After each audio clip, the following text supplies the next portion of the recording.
Mana ikan-ikan itu?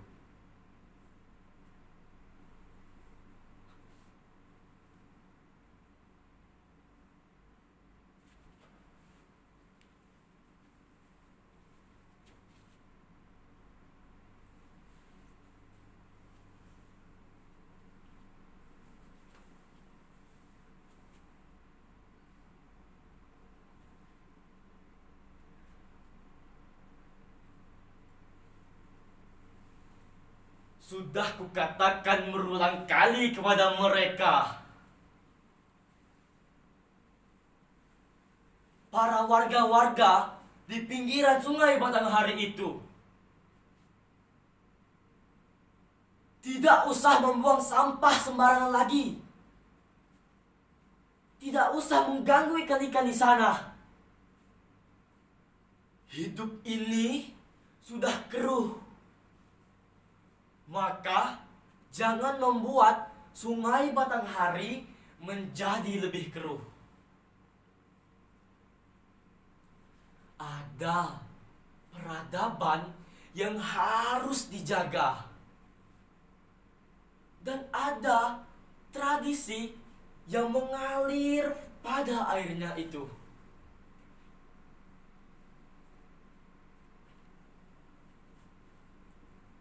Aku ingat betul waktu itu ketika aku duduk di pinggiran sungai Batanghari sambil mendengar Datuk bercerita tentang Tapa Malenggang.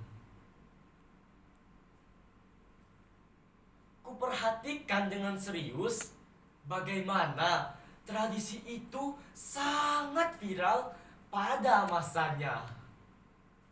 Dari mulut ke mulut. Kakek bercerita, waktu itu mana ada yang namanya ponsel.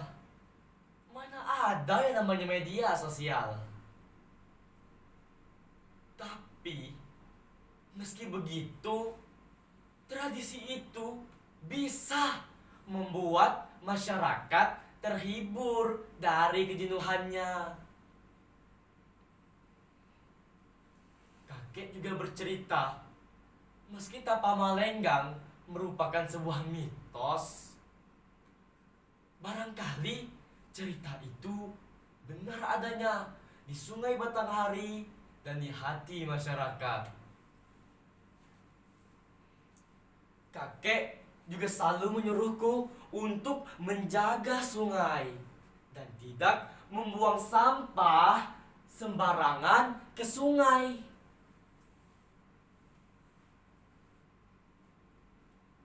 Kakek selalu memarahiku jika ada sebutir kulit jajanan yang kumakan jatuh ke dalam sungai.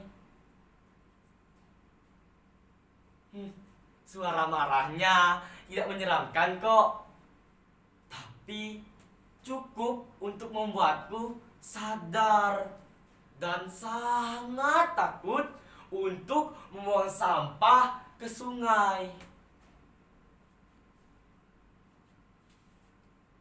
Sejak kakek bercerita tentang Tapa Malenggang, sejak itu pula aku mulai sering turun ke pinggir sungai untuk melihat ikan-ikan yang ada di sana. Suatu hari aku melihat seekor ikan tapa bersisik emas. Ikan itu terjebak di antara sampah-sampah plastik. Dia menggerak-gerakkan ekornya seolah-olah memanggilku. Dengan segera aku sadar, dan saat aku berbalik badan hendak pulang, tiba-tiba aku mendengar suara yang memanggilku. Suara itu samar-samar, tapi aku tetap bisa mendengarnya.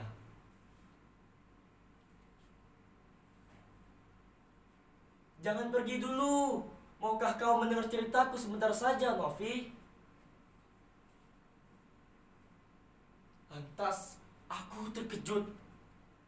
Sekujur tubuhku merinding. Sebab tidak ada seorang pun yang berada di sana.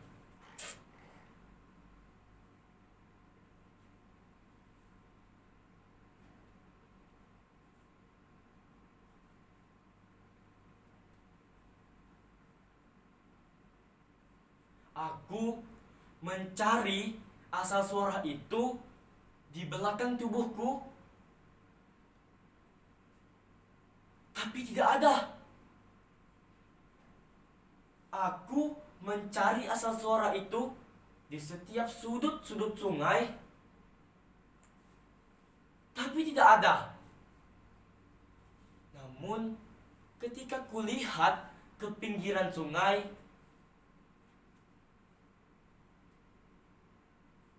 aku melihat ikan tapah bersisik emas itu masih berada di sana dan menatap tajam kepadaku.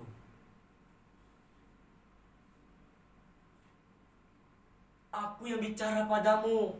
Aku membutuhkan teman curhat. Hanya kaulah yang bisa mendengar suara hatiku. Aku pun mendekatinya secara perlahan. Ketakutanku semakin menjadi-jadi. Barangkali itu adalah seekor siluman yang akan memangsaku dengan beringas. Tubuhnya yang besar, tidak seperti ikan yang lainnya, membuatku takut. Meskipun begitu, aku tetap memberanikan diri dan mencoba mendekati ikan itu, kemudian duduk di pinggiran sungai.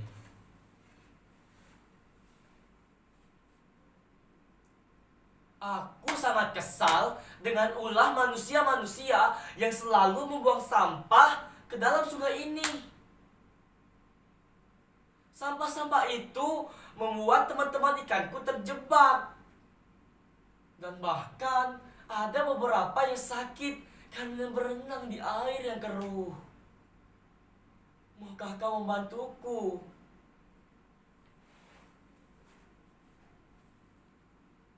Membantu apa? Maukah kau katakan kepada warga yang lainnya untuk tidak membuang sampah di sungai ini lagi? Sontak aku terkejut. Bagaimana bisa seorang anak sekolahan sepertiku melarang warga-warga untuk tidak membuang sampah ke sungai? Mereka pasti akan menertawaiku, kan? Dan mencibirku. Aku pasti akan dijauhi oleh teman-temanku. Dan akhirnya aku hanya tinggal sendirian.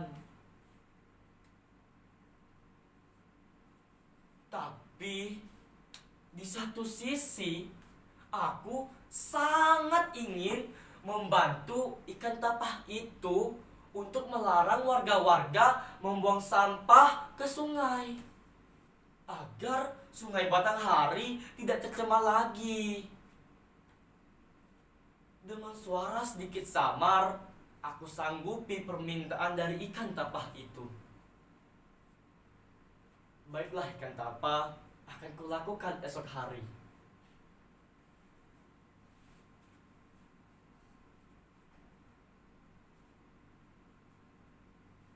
Esoknya, dengan semangat yang menggebu-gebu, aku berjaga di pinggir sungai. Tidak lupa, aku print beberapa pamflet yang berisikan tentang menjaga sungai dan tidak membuang sampah ke sungai. Kemudian aku tempel di setiap sudut-sudut desa. Ibu, jangan membuang sampah sembarangan lagi ya. Kasihan tuh ikan-ikannya tersangkut-sangkut plastik. Oh iya Bu, sungai ini bisa loh kita manfaatkan untuk mencuci, untuk mandi, untuk minum, dan yang lainnya.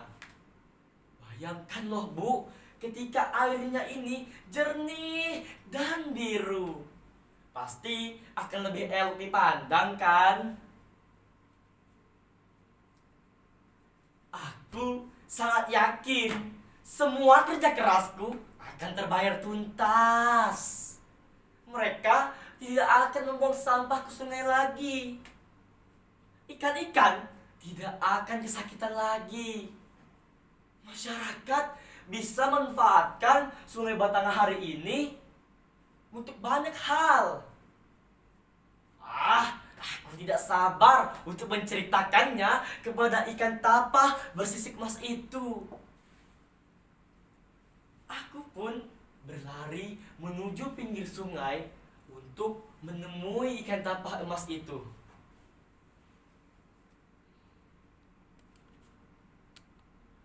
Tapi mendadak aku terdiam ketika aku melihat tumpukan-tumpukan sampah yang baru saja dibuang. Bahkan aku masih melihat beberapa warga yang menenteng tong sampah miliknya. Aku juga melihat beberapa ikan-ikan yang terkapar di sungai itu. Dan juga ikan tapah bersisik emas itu telah hilang dari peredaran.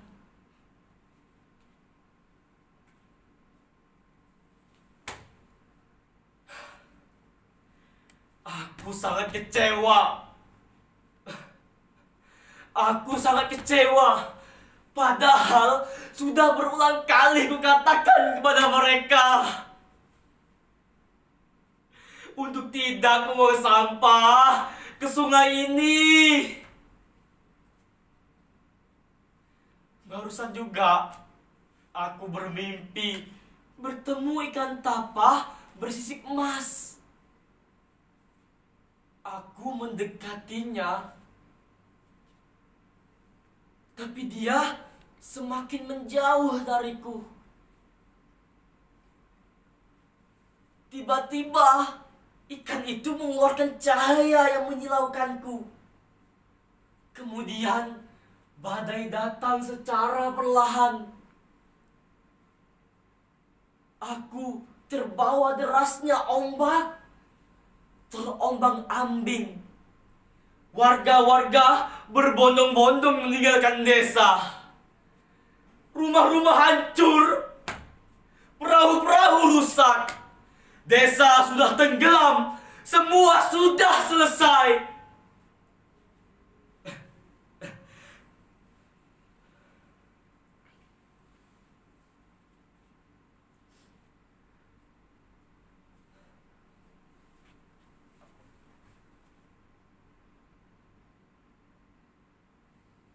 Akhirnya aku terbangun di sini dan menceritakannya kepada kalian. Ya, kalian yang sedang menontonku saat ini, aku ingin mengatakan sesuatu kepada kalian.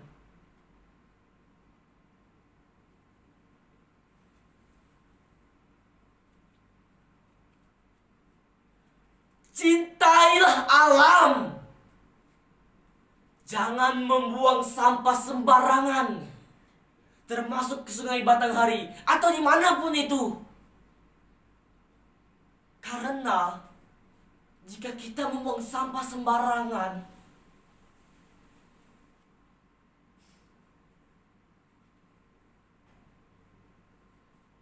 kita harus berubah dari sekarang. Jika bukan kita, siapa lagi? Jika kita tidak berubah, maka cepat atau lambat alam akan marah dan kita semua akan binasa.